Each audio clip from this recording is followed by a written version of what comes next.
สบายดีพี่น้องมันนี้มาเฮ็ดเวียกสามัคคีอยู่โรงเรียนบ้านน้องแต่เฮ็ดเวียกสามัคคีกันพี่น้องมาผสมปูนก่อกำแพงโรงเรียนก่อกำแพงโรงเรียนบ้านน้องแต่เวียกสามัคคีได้หลายเติบแล้วเนาะพี่น้องแต่พุ่นบริจาคสร้างพี่น้องเอ้ย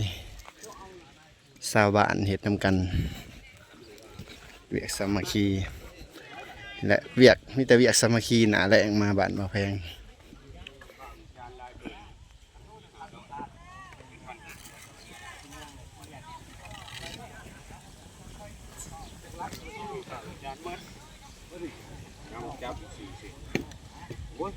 ทั้งพี่ก่อทั้งพี่ก่อทั้งพุ่นเทพี่น้อง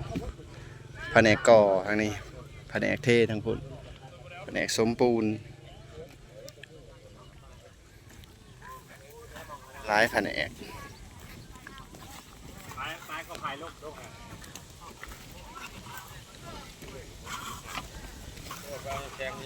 ปันให้ธรรมดาเนี่ยนะ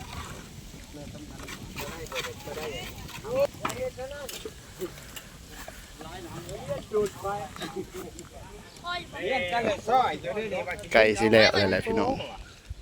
ออกมานี่ออกมานี่ออกมานี่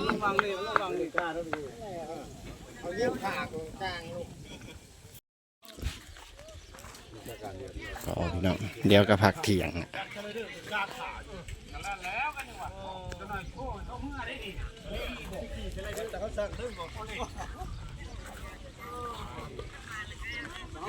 ตัดกินหยั่งเลยบอกเขาเมื่อสักเนาะ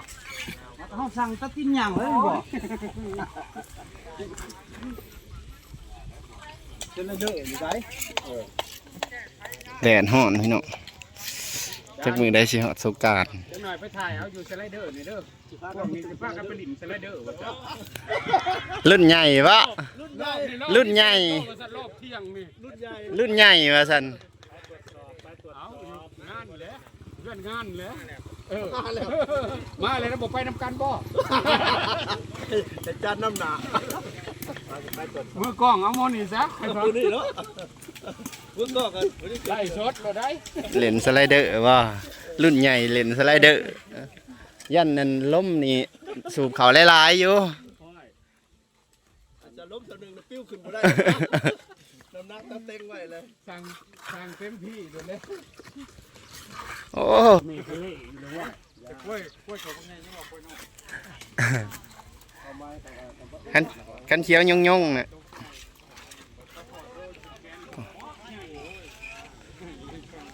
ทีมมีทีมเทแล้วก็ทีมก่อพี่น้อง2ทีมกระบะ1ผสมอยู่พุ่นกระบะ1ผสมอยู่พี่แดดฮ้อนเดือนนี้เดือน4ใกล้เดือน5แล้ว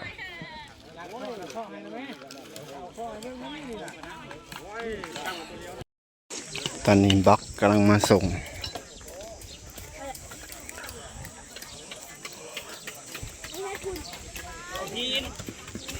อันนี้แผนกเทพี่น้องแผนกเทอันนี้นะ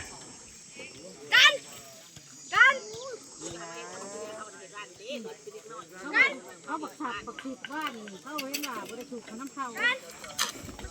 ตั้งยีนนะเมื่อนี้ใส่คนก้อยพี่น้องบ่ได้เอาเครื่องโม่มาแดดห่อนเห็นป้าให้เท่าโย่เท่าส่วนให้นะทั้งพี่ก่อ2แผนกพี่น้องบ้านน้ำมงกับบ้านน้องแต่เหมือนเฮ็ดร่วมกัน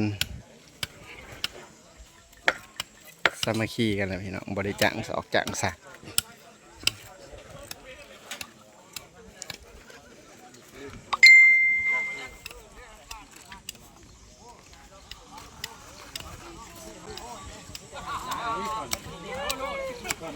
เผื่อสิแล้ว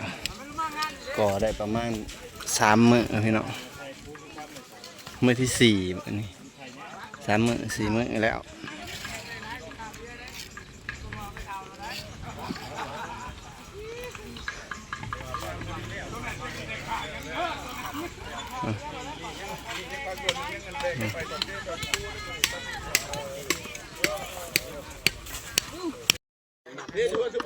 กำลังสิพักเที่ยงนี่เนาะถือว่าได้หลายเติบมื้อนี้ตั้งแต่พูดหัวปีใกล้แล้วก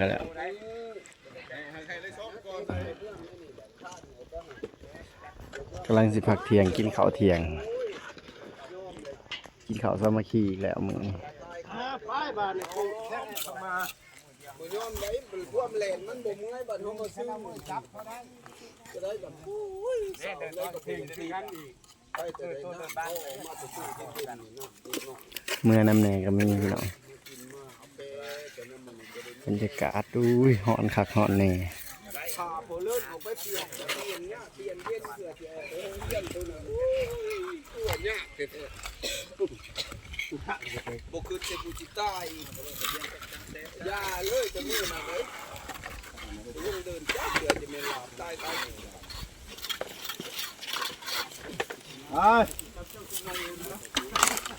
เห็นครับ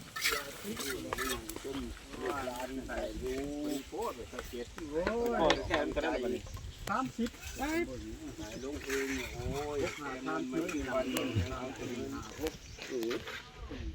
ให้เบิดปูนก่อนพี่น้องจึงจะได้พักเที่ยง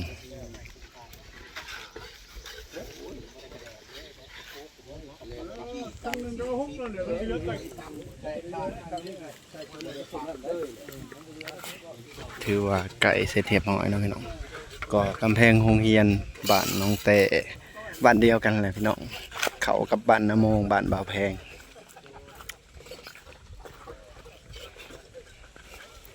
มาเห็ดนำกันปลาดำหลังขุปลาดำก็มา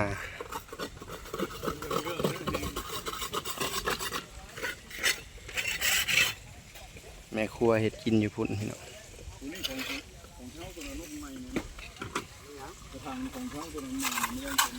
ปลาดำหลังขุ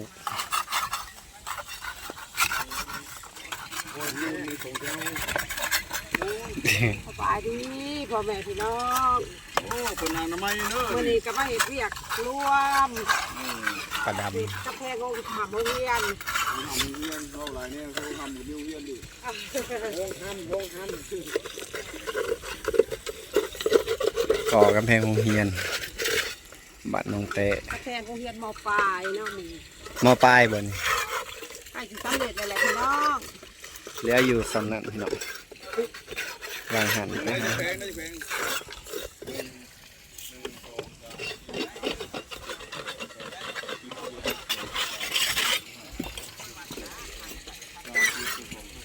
นี่บ่ภาพเดียวก็ดีเท่า3แพง 23 แผงก็ถือว่าไวเติบพี่น้องคันมีเครื่องโม้ปูนยันเกือบแล้วแล้ว นั่นก็ทีเลี้ยงไว้พวกนี้ มันมีเครื่องโม้บ่ได้แก่เครื่องโม้มา ในเรื่องเลยในงานการร้าย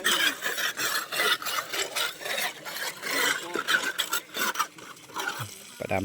ำทำความสะอาดแล้วก็สิขึ้นกินข้าวเที่ยงเมื่อประสานแดดฮ้อนคักจังวะอ๋อเท่าผักกระโดนกำลังสิเป็นแดดคักแดดแหน่พี่น้องเอ้ย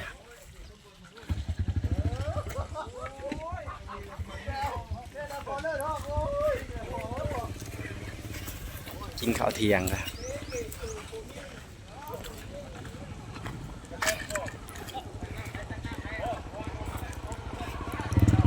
อันนี้นะเป็นเดินกีฬาพี่น้องเตะบอลป้องเตะบอล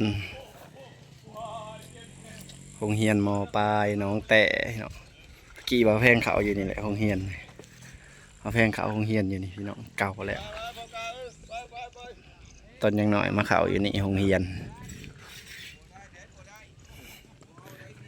นี่แหละโรงเรียนเก่าบ่าวแพง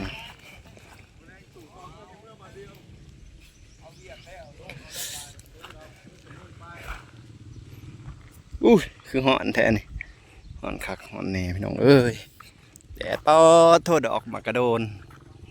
หมากกระโดนหรือดอกกระโดนอันนี้ กระโดนเมื่อกี้กระลาปลา พูนขึ้นเอาโหหากบ่ได้มีแต่หมดแดง โบได้หมากอันนี้ก็แซ่บได้ห้ำ แซ่บบ่ กระปุ่นกับเจลนี่แซ่บคือกันไหน ถ้าจะเกิดมาบ่ให้มากินปลากระโดนนะ กินแต่ใบมันหมากมันยังบ่เคยกิน ไม่ก็บ่ได้กิน หมากก็แซ่บคือกัน หมากก็แซ่บบ่ เออ เคยกินแต่ใบบ่เคยกินหมากกระโดนหลายพี่น้องเอ้ยบ้านบ่าวแพงบ่ต้องไปซื้อกินกับก้อยปลาเพิ่นว่าโอ้ยหมดแดงกระโดนโอเคพี่น้องตอนนี้กำลังขึ้นพักเที่ยงสิไปกินข้าวกินน้ำบ่าวแพงก็สิไปพักผ่อนจะได้ก็ฝากกดไลค์กดแชร์กดติดตามให้บ่าวแพงในเด้อพี่น้องเด้อนี่มาเฮ็ดเวียกสามัคคีอยู่โรงเรียนบ้านน้องแตะโอ้กินกับลาบปลาคักแท้ๆเด้อพี่น้องสบายดีเบัดสุขุสุคนลาบปลาพี่น้อง